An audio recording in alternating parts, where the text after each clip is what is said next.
Buenas tardes, mi nombre es Adrián Faz y el día de hoy voy a presentar mi situación problema bungee jumping de la clase de análisis de ecuaciones diferenciales. Y bueno, básicamente esta situación problema nos habla de un salto de bungee y nos dice que tenemos dos fases de este salto. La primera fase consiste y va desde que se lanza la cuerda desde su posición inicial hasta que la cuerda llega a su longitud natural o también llamado el punto de equilibrio.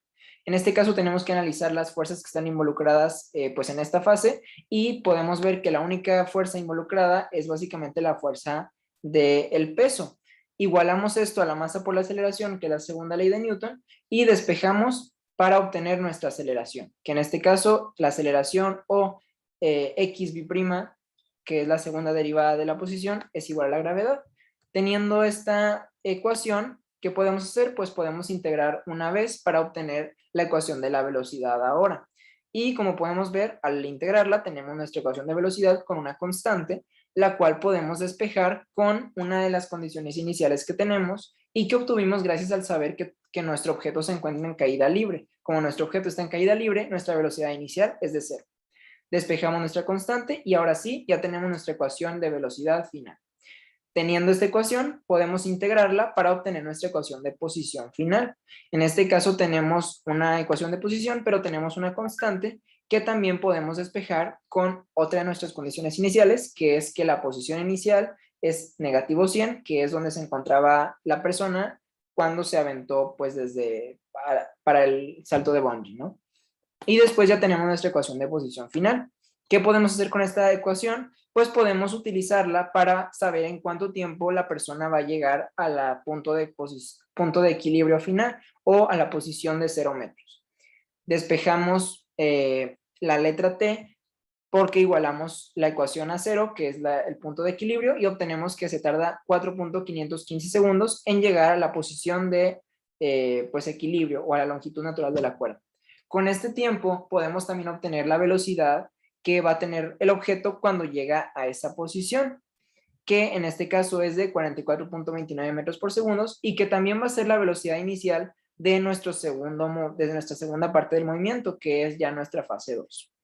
Estas dos condiciones iniciales las utilizaremos en la siguiente fase. Ahora, la segunda fase es cuando ya se empieza a alargar la cuerda. Ahora ya no solamente vamos a tener la fuerza de peso, sino que también vamos a tener la resistencia del aire y la fuerza restauradora, que ambas se van a oponer a la fuerza del peso, y es por eso que están de forma negativa a diferencia del peso, que es positivo, ¿no? Y bueno, ya teniendo esta ecuación, lo que podemos hacer es despejar para la aceleración o para la xb' y obtenemos la siguiente ecuación diferencial, que es xb' es igual a negativo c entre mx' menos x entre m por x más la gravedad. Y ahora vamos a pasar al Excel para ver qué es lo que pasa después de obtener esta ecuación. Ya estamos en el Excel que se utilizó para resolver esta ecuación. Y bueno, como podemos observar y como mencioné, utilizamos la posición inicial que obtuvimos al final de la primera fase, que fue 0, y la velocidad inicial que obtuvimos también al final de esa fase, que fue 44.29 metros por segundo. Y para la aceleración inicial, en este caso va a ser pues igual a la ecuación que obtuvimos previamente, y simplemente sustituimos con los valores que están aquí. En este caso yo seleccioné valores arbitrarios de K, C y M, pero en realidad son parámetros y pueden ser modificados pues a gusto, ¿no? Ahora vamos a analizar las gráficas que se obtuvieron después de haber resuelto con el método de Euler. La primera ecuación, la primera gráfica es la de posición contra tiempo, y como podemos observar pues es una ecuación que va, pues es una gráfica que va oscilando, pero cada vez la amplitud de la oscilación es más pequeña. ¿Por qué sucede esto? Pues porque conforme va saltando y conforme va pues oscilando la persona, cada vez es en una distancia menor y cada vez se va estabilizando en cierto valor, de tal manera que llega un momento en donde ya la persona no se mueve y se queda quieto en el punto de equilibrio.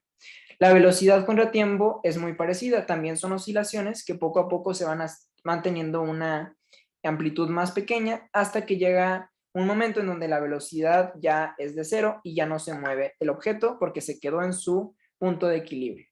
Finalmente tenemos nuestra velocidad contra posición, que es una gráfica que parece una espiral y que es bastante curiosa, pero en realidad tiene mucho sentido porque en el eje Y, en el eje Y tenemos nuestra velocidad, en el eje X tenemos nuestra posición, y durante todas pues, las oscilaciones, la velocidad lo que va pasando es que primero pues sube hasta un número positivo, luego baja hasta llegar a cero, que es donde va a estar en un máximo de distancia, y luego la velocidad va a llegar a un número negativo, luego regresa a cero, luego uno positivo y luego a cero, y así se va de tal manera que llega un momento en donde igual se va a estabilizar hasta que va a ser cero la velocidad, porque ya no se va a mover el objeto y ya se va a quedar en su punto de equilibrio, y por eso se estabiliza pues en el cero, ¿no? Cabe mencionar que en este caso, en el de la posición, no se estabilizó en cero, porque gracias al método de Euler existe un pequeño error, porque pues el delta no es tan pequeño. Podríamos tener una respuesta más precisa si el delta fuera un poco más pequeño, pero aún así nos da una bastante buena aproximación de cuál es la respuesta y además de qué es lo que sucede en este fenómeno, ¿no? Y las oscilaciones y que al final pues estabiliza en cierto valor. Y bueno, eso sería todo. Espero que haya sido una buena explicación. Muchas gracias por todo y nos vemos la próxima. Muchas gracias.